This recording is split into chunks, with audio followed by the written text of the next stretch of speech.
এবার আমি সারা বাংলাদেশে একক প্রশ্নপত্রের ব্যবস্থা করেছি। প্রশ্নপত্র বেরিয়ে যায়। গত বছর গত পরীক্ষায় আমি প্রশ্নপত্রের ব্যাপারে একদম যতটা সম্ভব আমি অ্যালার্ট ছিলাম। I know there is a certain leakage. এবার আমি সারা বাংলাদেশে একক প্রশ্নপত্রের ব্যবস্থা করেছি।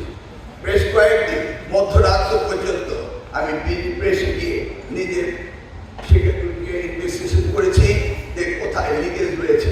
তারপর লিকেজ রয়েছে এটা আমি দেখতে পাচ্ছি। সেগুলোকে কিভাবে ক্লার্ক করা যায় সেই ব্যবস্থা আমরা নিচ্ছি। তবে যদি প্রশ্নপত্র কোথাও আউট হয়, এই ধরনের কোনো সম্ভাবনা থেকে থাকে, সেটা আমি জানার পর যদি কোনো অবস্থায় হয় কাউকে ছাড় দেওয়া হবে না। এই জন্য আপনার এক্সামও আমরা কঠিন আইনের ব্যবস্থা করছি। খাতা দেখা, অনেকে রিল্যাক্টেন্টলি খাতা দেখায়। বোর্ড তারা ইভালুয়েট করে না যে একটি শিক্ষক 2 মাসে প্রতিদিন কয়টা খাতা দেখতে পারবে, সেটা তারা রিকগনাইজ না করে 500 খাতা করে দিয়ে দেয়। তাহলে শিক্ষক অনেক সময় এই খাতা সুন্দরভাবে দেখতে পারেন না। আমি বোর্ডকে ইনস্ট্রাকশন দিয়েছি এক্সামিনার ট্রেনিং দিয়ে এক্সামিনার বাড়াতে এবং খাতা কম সংখ্যক দিতে এবং খাতার ভিতরে যেন সঠিকভাবে মূল্যায়িত হয়। খাতা স্যাম্পলিং করে দেখার কোনো আইন আগে ছিল না।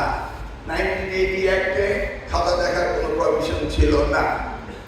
সেই কারণে অনেক ছেলে মেয়েরা তারা অনেক সময় এই খাতা পুনর্বিন্যাস করার না কারণে তাদের রেজাল্ট খারাপ হয়েছিল। আমার একটা ইনস্ট্যান্স রয়েছে, আমার কোচুয়াতে একটি ছেলেকে ফেল করিয়ে দেওয়া হয়েছিল। যে ছেলেটি জিপিএ A+ পাবে, ক্লাসের ফার্স্ট বয়, ক্লাস 8 50 পেয়েছে, সেই ছেলেটি ফেল করেছিল। আমি যখন বোর্ডকে নির্দেশ দিলাম, তার টেবুলেশন শিটের খাতা 3 বার তারা পরীক্ষা করে বলেছে ফেল। বাট আমি জানি ছেলেটি ফেল করতে পারে না। তাহলে কি হয়েছিল? খাতা ফাঁস দিয়ে দেওয়া হয়েছিল, তাই না? কিভাবে? আগে আপনাকে অনুমান করতে পারছেন না? করা যায় কিনা? যায় কিনা? আপনার আমার সাথে রেসিপ্রোকাল না, শিক্ষকরা কি যায় না? যায়। তুমি বলবেন তো, না বললে আমি কিভাবে করবো? আপনি আমার এক্সপেরিয়েন্স, আমি আপনি আমরা আপনারা আমরা মিলে এর প্রতিকার আমাদের করতেই হবে। কারণ আমরা স্বইচ্ছা এই মহান পেশায় এসেছি। শিক্ষকরা কি শিক্ষকতা না করলে কি ভাত খেতেন না, ব্যবসা করতেন না, চাকরি করতেন না? ডু ইউ থিঙ্ক আমরা কি